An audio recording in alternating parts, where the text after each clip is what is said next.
Artificial foam sheet jasmine பட்ஸை வச்சு ஒரு rubber band செய்யலாமா? இதுக்கு இந்த மாதிரி பட்ஸ் நம்ம ஏற்கனவே ரெடி பண்ணி வச்சுருக்கோம். போன வீடியோவில் இது எப்படி செய்யலான்ற மேக்கிங் எல்லாமே நம்ம பார்த்துருக்கோம்.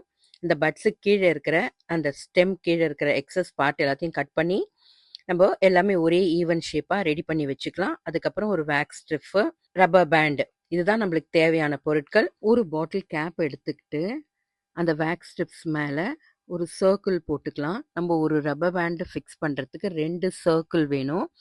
இது ரவுண்ட் பண்ணுறதுக்கு நீங்கள் 2 ரூபி காயின் இருந்தாலும் கரெக்டாக இருக்கும்.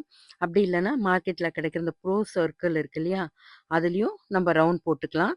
நம்ம ரவுண்ட் போட்டு எடுத்ததை 2 சர்க்கிள் வேணும், 2த்தையும் நான் கட் பண்ணி எடுத்துக்கிட்டு இதில் தான் நம்ம அந்த ஜாஸ்மின் பட்ஸை ஒட்ட போகிறோம். எல்லாம் ஈவன் ஷேப்பாக இருக்கிற ஜாஸ்மின் பட்ஸை எடுத்துக்கலாம்.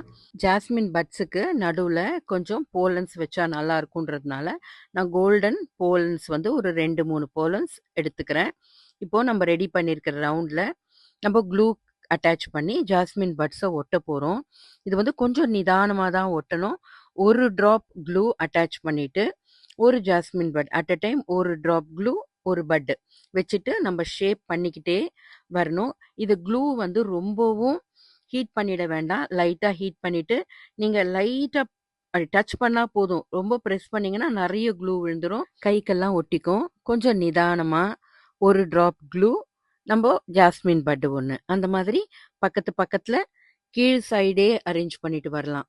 ஒரு ஈவனாக இருக்கும் பார்க்கறதுக்கு. பாருங்கள் எவ்வளோ அழகாக ஒரு ரவுண்ட் கிடச்சிருக்குன்னு.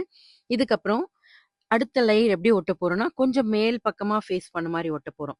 2 பட்டுக்கு நடுவில் ஒரு பட்டு, அந்த பட்டு மேல் பக்கம் பார்த்த மாதிரி, 2 பட்டுக்கு நடுவில் ஒரு பட்டு, அந்த மாதிரி கொஞ்சம் மேல் பக்கம் பார்த்த மாதிரி ஜஸ்ட் ஏ ட்ராப். பார்த்தாலே உங்களுக்கு தெரியும்னு நினைக்கிறேன். ஜஸ்ட் அப்படி டச் பண்ணால் போதும், நம்ம ப்ரெஸ் பண்ண கூட வேண்டாம். அதில் இருக்கிற க்ளூவே சரியாக போயிடும். அந்த மாதிரி ஸ்டிக் பண்ணிட்டிங்கன்னா செகண்ட் லேயரும் நம்மளுக்கு ரொம்பவே அழகாக கிடச்சிருக்கு. ஃபினிஷிங்கும் ரொம்ப அழகாக இருக்குது.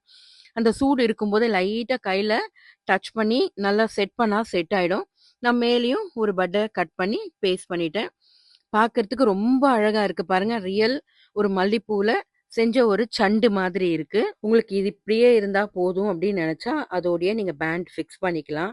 இல்லை கொஞ்சம் கிராண்டாக இருக்கணும்னு நினச்சோம்னா கோல்டன் போலன்ஸோ இல்லைன்னா உங்கள் ட்ரெஸ் கலருக்கு என்ன போலன்ஸ் கிடைக்குதோ யூஸ் பண்ணலாம். பட் கோல்டு யூஸ் பண்ணும்போது ரொம்பவே அழகாக இருக்கும் பார்க்கறதுக்கு. நான் அந்த கோல்டன் போலன்ஸை இந்த 2 பட்டுக்கு நடுவில் கொஞ்சம் லைட்டாக க்ளூ அப்ளை பண்ணி ஸ்டிக் பண்ணிட்டு வந்துட்டுருக்கேன். பாருங்கள், பார்க்கும்போது அந்த ஒயிட்டுக்கு கோல்டு ரொம்பவே அழகாக இருக்குது. ஆக்சுவலி இந்த க்ளூ அப்ளை பண்ணும்போது கொஞ்சம் ரொம்பவே கம்மியாக யூஸ் பண்ணணும். நீங்கள் நல்லா ஹீட்டாக இருக்கிற க்ளூவை கொஞ்சம் நிறைய அப்ளை பண்ணிட்டீங்கன்னா அந்த உள்ளே இருக்கிற தெர்மோகோல் பால்ஸ், நம்ம இந்த ஜாஸ்மின் பட்ஸுக்கு சுற்றிருப்போம் இல்லையா, அந்த தெர்மோகோல் பால்ஸ் பஸ்ட் ஆகிடும். அதெல்லாம் ரொம்ப கேர்ஃபுல்லாக கொஞ்சம் நிதானமாக பண்ணணும்.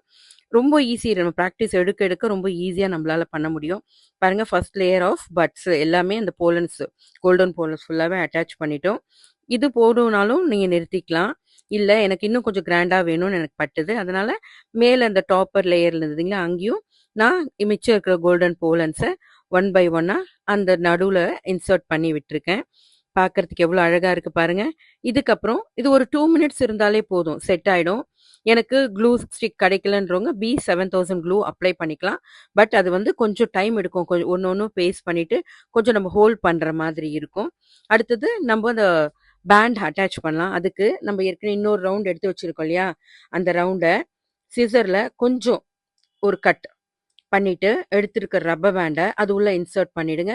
கொஞ்சம் கஷ்டம், கொஞ்சம் நிதானமாக கவனிங்க. உள்ளே இன்சர்ட் பண்ணிவிட்டு அதை ஸ்டிக்காகி நிற்கிறதுக்கு, கீழே விழுந்துடக்கூடாது இல்லையா, பேண்டு நகரக்கூடாதுன்றதுனால இன்னொரு ஸ்ட்ரிப் கட் பண்ணி அந்த பேண்ட் உள்ளே வச்சுட்டு க்ளூ போட்டு தான் ஒட்ட போகிறோம். கொஞ்சம் ஃபிக்ஸ் பண்ணிவிட்டு இந்த சைடும் அந்த சைடும் க்ளூ போட்டு ஒரு 2 நிமிஷம் கையில் ஹோல்ட் பண்ணி ஸ்டிக் பண்ணிக்கோங்க. நல்லா ஸ்டிக் ஆகிடும். ஒரு வாட்டி ஸ்டிக் ஆகிடுச்சுன்னு வச்சுக்கோங்களேன், இது விழவே விழாது. இழுத்து விட்டுருங்க. மேலே இருக்கிற பாட்டை இழுத்து விட்டிங்கன்னா நல்லா ஸ்டிக் ஆகிடும். இழுத்து கூட பாருங்கள், அந்த ரப்பர் பேண்ட் அந்த பக்கம் இந்த பக்கம் நகரவே நகராது. அதனால தான் மேக்ஸிமம் நம்ம வந்து வேக்ஸ் ஸ்ட்ரிப்ஸ் யூஸ் பண்ணுவோம். MDF போர்டெலாம் யூஸ் பண்ணால் அந்தளவுக்கு ஸ்டிஃபாக ஒட்டாது. ரப்பர் பேண்டோட நம்ம ஏற்கனவே ரெடி பண்ணியிருக்கிற ஜாஸ்மின் பட்டை எடுத்துகிட்டு வந்து ஒட்டிடுறோம். நல்லா ஸ்டிக் ஆகிடுச்சு பாருங்கள். நல்லா இழுத்தும் பார்க்கலாம், நீங்கள் தட்டி பார்க்கலாம். என்ன ஆனாலும் கீழே விழவே விழாது. இது ரொம்ப ஸ்ட்ராங்காக இருக்கும். நீங்க ட்ரை பண்ணி பார்த்தா மட்டும் தான் உங்களுக்கு புரியும். எனக்கு என்ன டிப்ஸ் அண்ட் ட்ரிக்ஸ் தெரியுதோ நான் எல்லாமே உங்களோட ஷேர் பண்ணிட்டேன். ரொம்ப ஈஸியான ஒரு மெத்தட் தான். ட்ரை பண்ணி பாருங்க. நம்மளுக்கான பேண்ட் நம்மளே ஈஸியா செஞ்சுக்கலாம். இந்த வீடியோ பிடிச்சா லைக் பண்ணுங்க, ஷேர் பண்ணுங்க, subscribe for such interesting videos.